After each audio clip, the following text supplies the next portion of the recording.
We all know the feeling of starting the day already spent. You're sitting in the driveway, hands tight on the steering wheel, wondering where you're going to find the fuel to get through the next 12 hours. Most of us were raised to believe that surviving a difficult life requires building a shell.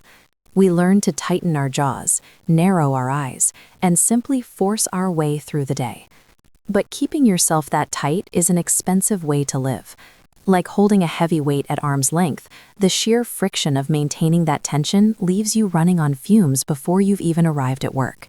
There is a different way to support yourself. Instead of an external layer of protection you have to carry, think of strength as a warm internal current that provides its own momentum. This vitality is already a part of your biology. It isn't something you need to go out and earn. It's a natural resource that has simply become obstructed by years of bracing for impact. If you feel depleted, it's usually because you are using all your power to defend against your own energy. When you stop fighting yourself, that internal engine starts to do the work for you. This force moves through us in stages, starting at our base. We find the first center in the lower belly. You can feel when this center is quiet. Your hands stay cold, your voice loses weight, and you move through the world with a slumped, hesitant posture. This physical retreat makes it difficult to say no. Without a sense of your own center, other people's needs and demands tend to wash right over you, leaving you feeling stepped on and ignored. When that center opens up, it feels like a sudden internal radiator. The warmth fills your legs and your back, giving you a sense of physical solidity that wasn't there before. In your daily life, this shows up as a quiet confidence. You can plant your feet and set a boundary without needing to raise your voice or get angry. You simply have the energy to stay put. This is the grounded energy of claiming your own space. You are supported by your own physical presence, which makes the world feel much less intimidating. As that energy travels higher, it reaches the second center, the heart. Most of us have spent years guarding this area. We swallow our feelings and hide our true selves, because being seen feels like an invitation to get hurt. When this current fills the chest, it creates a lion-hearted warmth.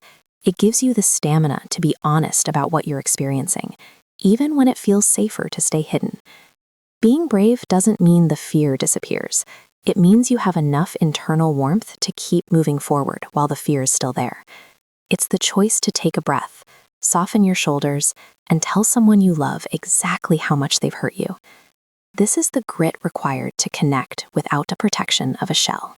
It is the strength of a heart that is no longer afraid to be soft. Finally, that energy reaches the mind. When the mind is disconnected from the rest of the body, it becomes a noisy, anxious place. We get stuck listening to an inner critic that picks apart every decision we make. That voice survives on doubt. It keeps you small by comparing you to everyone else and making you second-guess your own instincts. As the warmth fills your head, it acts like a steady, focused light. It makes it easier to distinguish between the frantic shoulds in your head and the actual facts of your experience. When that noise settles, your own perception becomes much heavier than anyone else's opinion. You can see your own path clearly because you're no longer looking at it through a fog of external expectations. Possessing your own truth means the judgment of others simply stops being the loudest thing in the room. You have the clarity to trust what you know. This is what it looks like when the system is working together. It is a single, continuous current that provides vitality at your base, honesty in your chest, and clarity in your mind. Living this way is a complete departure from the armored, teeth-gritting existence we're used to. The relief is that you don't have to try harder to reach this state. You don't have to force yourself to be tough. You can move through the world with a relaxed stride and an open face. You're supported by your own aliveness rather than just your willpower.